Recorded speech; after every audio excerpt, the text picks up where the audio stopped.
എനിക്ക് സമനിലനിൽക്കേണ്ട കാര്യമൊന്നുമില്ല.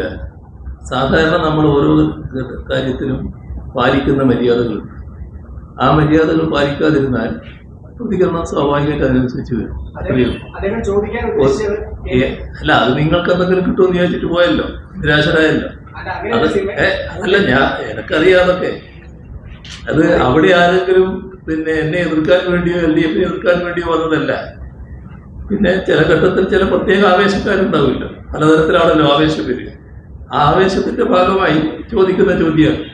പക്ഷെ അല്ല, ഞാനറിയാതെ കേന്ദ്രം ഫണ്ട് തടഞ്ഞു വെച്ചിട്ട് 20,000 കോടി രൂപയുടെ വികസനം കേരളത്തിൽ നടപ്പാക്കി.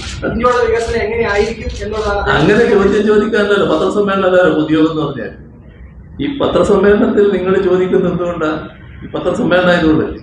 നിങ്ങളെല്ലാവരും വന്ന് എന്റെ പൊതുയോഗത്തിന്റെ മുമ്പിൽ ഇരുന്നിട്ട് ആളും ചോദ്യം ചോദിക്കും. അങ്ങനെ ചോദിച്ചാൽ കിട്ടുന്ന മറുപടി ഒന്നും തന്നെയായിരിക്കും. അത് സ്വാഭാവികമല്ലേ. പൊതുയോഗത്തിൻ്റെതായ മര്യാദയുണ്ട്.